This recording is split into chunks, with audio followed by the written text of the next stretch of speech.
Well, another day in the NHL for old John Tortorella, and another day back at it again with a great post. I'm sorry, I don't know who John Tortorella is. I know Babcock.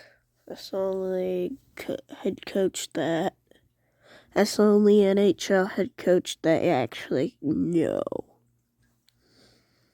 Game moment. And this one isn't like many of his previous tirades because you expect him to be fiery with some quick quips or aggressive language, but not this time. The reporter asks Tortorella, Felix Sandstrom wasn't happy with his performance tonight, feels like he missed a couple there. Do you feel like he could have used a few stops? They say actions speak louder than words, and Torts just stares into his soul. He looks at the reporter, drops his hands on the podium a couple of times, then shakes his head and walks off. Just another classic flabbergasted Torts reaction to add to the pile, as the man has been on fire with these spicy post games, and I couldn't be happier. And honestly, to the reporter, like, what did you expect? Sandstrom just lost them the game, letting in 3 goals on just 14 shots against the Cats. What is Torts supposed to say? Just throw his player under the bus with a, yeah, I wish our third string goalie was good instead of bad? Torts is doing the best he can with these guys, which is too bad, because when you say you only let up 14 shots all game to the second best team in the conference when you need points, you're definitely expecting some good results, not a regulation L. But that's just Philly right now. And it's a little sad too, because Torts has gotten this group to perform all year long, and now the screws are coming loose at just the wrong moment. They could be jumped by Washington any day now and potentially out of the playoffs by season's end. But how about this Torts reaction to another reporter's question? Do you like the silent but expressive Tortorella, or would you prefer him melting the reporter's face off as he spits hot facts? Let us know your thoughts down below.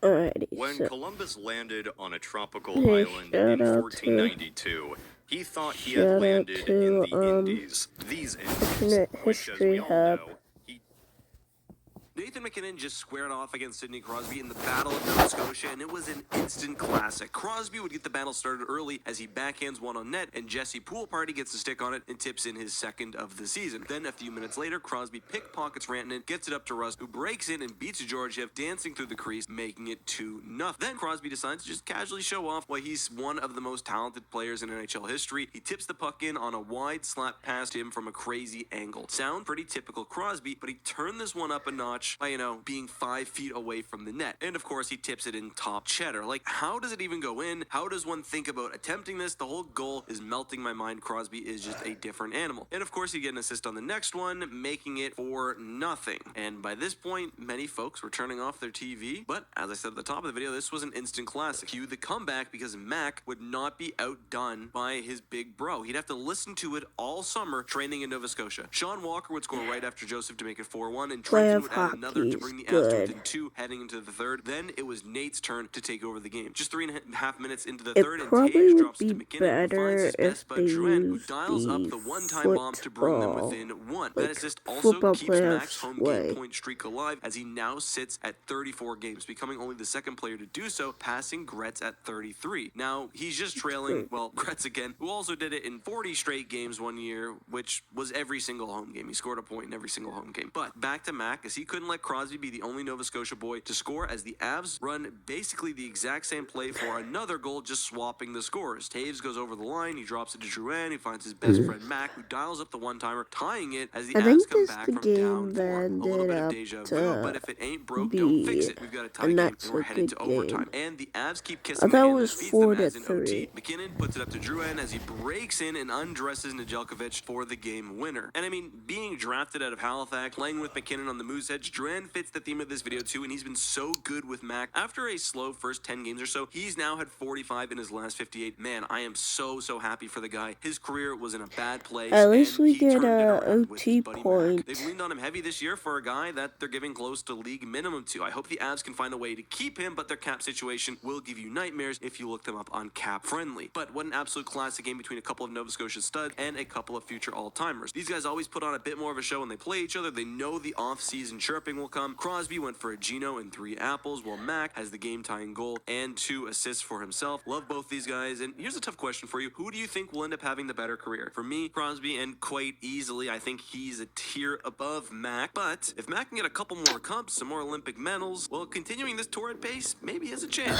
Let me know what you think, of course, down below.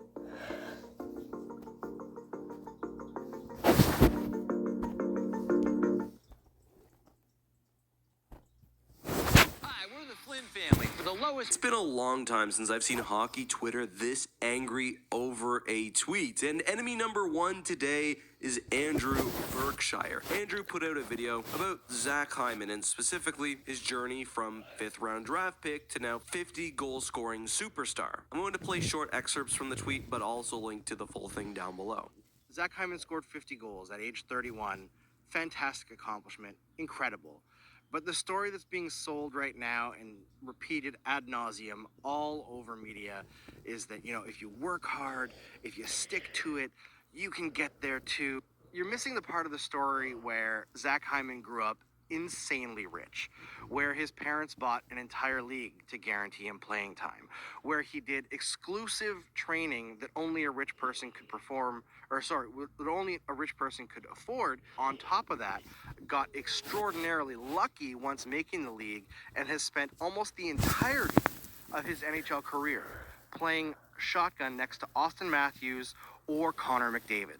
The story is, if you have that stuff and you have every possible opportunity, every possible lucky break, every possible financial consideration, then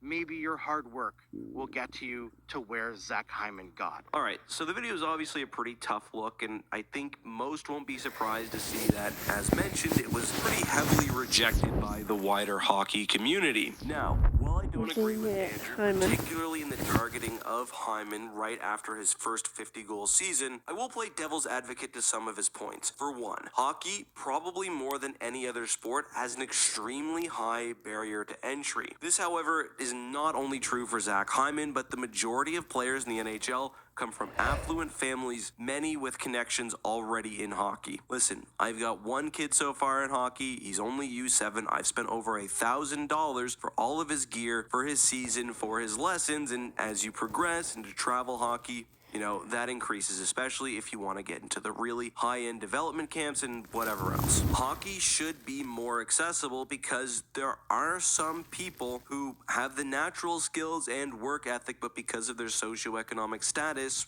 will never be able to make it to the NHL, and that sucks. Zach Hyman, when it came to money, was also extremely set up for success. Now, there's an article from The Star detailing how his father, Stuart Hyman, helped to bankroll his career, let's be honest. The article says that his cradle to National Hockey League development story is basically unheard of in the hockey world. Where Stewart spent millions of dollars buying teams. At one point, he had 90 teams purchased within the GTHL. He bought a scouting agency in the year before Zach's draft year. And one quote from the article says, a range of hockey experts interviewed by The Star say they've never seen such corporate investment by a parent in hockey organizations connected to their children. But while that all is true, and I think it is worth bringing attention to the uneven playing field, I think it's really unfortunate to use this to take away from what truly has been an incredible story from Zach Hyman. Hockey, professional sports, life in general has an issue with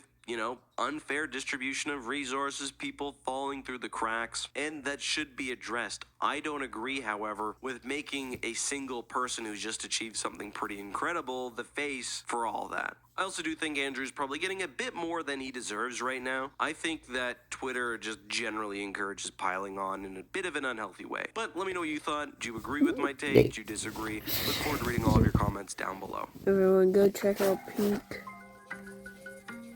Look at you, investing like you run the joint. Sabres fans are completely over it, and I don't blame them at all. I was actually pretty excited for the Sabres this season, and behind the team they were playing tonight, the Sens, they're probably my most disappointing story of the 23-24 NHL season. They're a young team putting pieces together, but it feels like they took a pretty big step back this year. I suspected Tage Thompson would have a regression, though not like he's had, but the offense has just been dismal all year. Anyway, Buffalo fans, the ones who decided to go to the game anyway, just gave it to their team tonight after an absolutely dismal first period. It all started when Ukko-Pekka Luukkonen, admittedly one of the bright spots of the Sabres this year, let one squeak through and pretty early. The Sabres are down 1-0. Then on the second goal, the Sabres, who look slow and just aren't communicating well, absolutely bungle a zone I thought exit, the turning the puck Sabres over. weren't Just like winning. watch the players when the puck is turned over. It's bad. 2-0, 5 minutes in. The third goal to me was the most egregious, though. You've got 3 guys below the goal line. UPL just like completely left out to dry when the puck goes to Batherson. I don't know what the players are doing, but I don't know. I think it's probably time for Don Granato to find a new job. But no, that would not be it. The fourth goal. Watch as the Sabres slowly, lazily go to retrieve this puck in their own zone. The Ottawa player comes in, lays the big body, then the other forechecker comes, disrupts the play. Puck finds its way to Chychrun, who just blasts it for nothing. At this point, Ukko-Pekka Luukkonen is pulled. The boos from the crowd really start. Then the Sens would add one more when Buffalo would put their Timbit team out for the 4-on-4. That would be 5-0 by the end of the first. Buffalo would get 2 back. Final score 6-2. Who cares? They looked brutal tonight. Like, they don't care. They really don't care. I understand that it's a young team looking to the future, but they've done that thing again. They did it where they came close. They came close to having a sniff at the playoffs just like last season. Not quite as close, but they've squandered that so much now, and play like this is just awful to watch. Let me know your thoughts below.